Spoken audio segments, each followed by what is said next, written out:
Well, you haven't seen much of me lately, I know. And in case you've been wondering where I have been and what has happened to me, I thought I'd just film a short video and let you know what's been going on.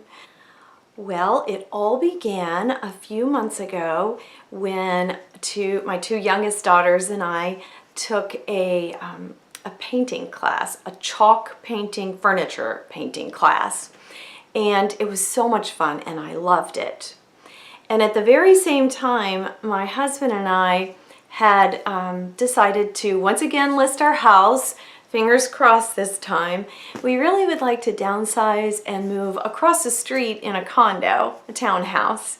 So we've listed our house, and what do these two things have in common? Well, I have boxes of stuff, dishes and just knickknacks and even furniture that we won't be taking across the street.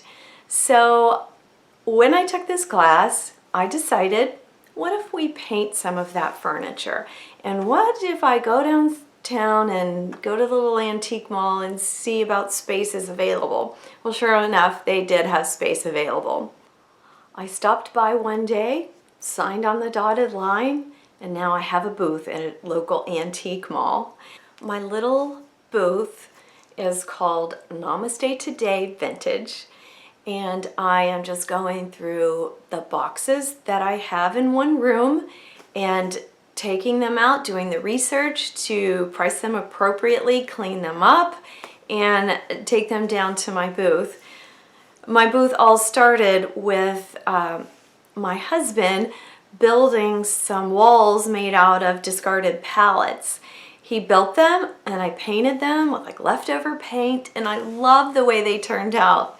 Well, I was thinking about you when I was painting. I did film the painting of it because it's just, they're beautiful. I love them. They're kind of like a rustic chic, I think of them. And it's really made a difference down at my little booth. So today I'm going to take you and just show you a few things here in my home. And then another day, I will be uploading the palette painting day, and then I will take you down and I will show you my little booth, and you can actually see the walls as they've all been put together and they form this little room. It's so much fun. I'm having a great time with it. So did you ever watch my room tour on creating sacred spaces in my room downstairs, which I am in right now? It's changed a little bit. It's actually my workroom. Now that's a bit of a problem when your house is for sale and you need to show it. So I've arranged the room a little differently so that I can still use it. And this is the usable space for my sacred space. I still come down here, read my Bible, do my journaling. My yoga mat I've had to roll up, but that's okay. It's right beside me and I do have space to unroll it. But honestly, I haven't had time to do yoga on my own.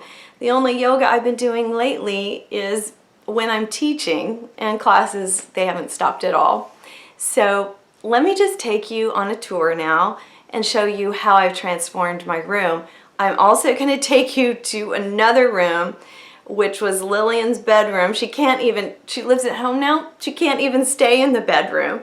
She's upstairs in a spare room, which I also did a video on.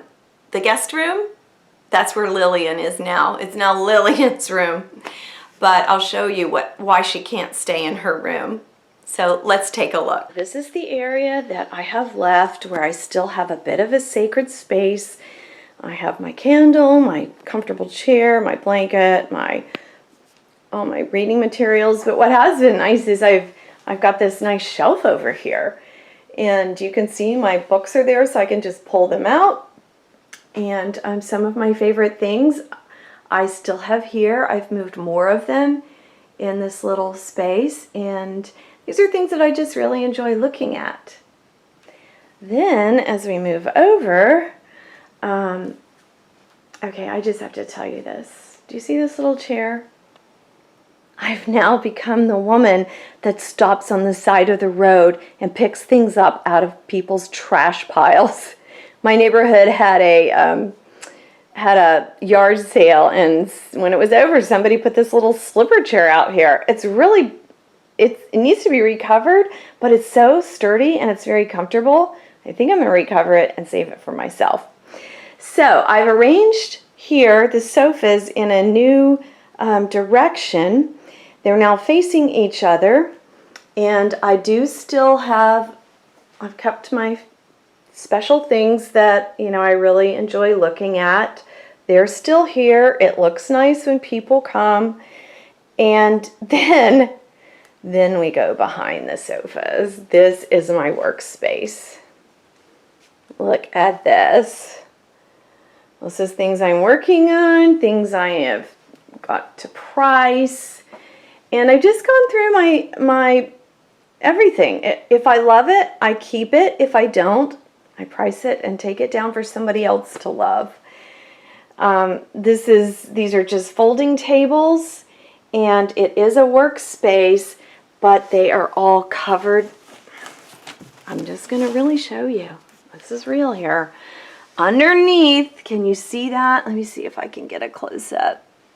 I can just put everything I'm working on underneath this table and cover it then with a cloth, so it doesn't look so bad when folks need to come. I just want to show you something that I'm working on. So this little table was really a very nice table, just dark brown wood. I sanded it and I have painted it with a chalk paint in a beautiful light blue color. I love this table. I'm not quite finished with it yet, but when it gets its last coat of clear coat, it will be headed down to my booth. Okay, then there's another thing I'm working on. This was another item. I think it's like a director's chair. Okay, honestly, it came out of that same pile that slipper chair came out of, but I passed by it and saw the color blue. I turned around and I'm like, oh, I don't know what it is, but I love it. So my plan is I'm going to put the arms down.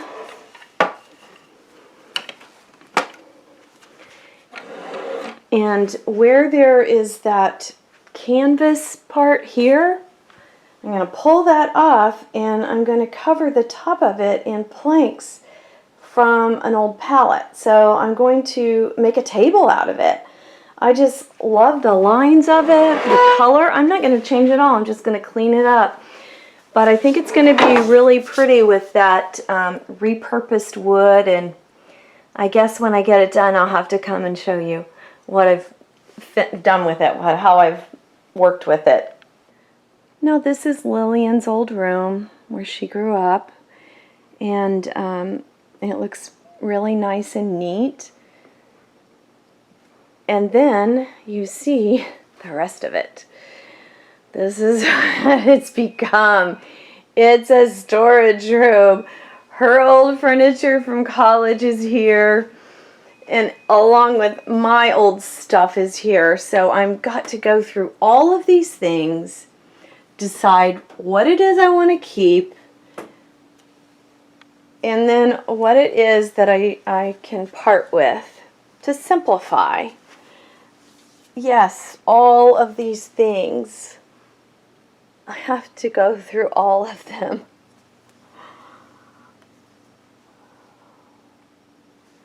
And in the meantime, I'm hoping that when somebody comes to take a look at the house, they can use their imagination and see that it can be a very calming, relaxing place to stay and overlook the rest.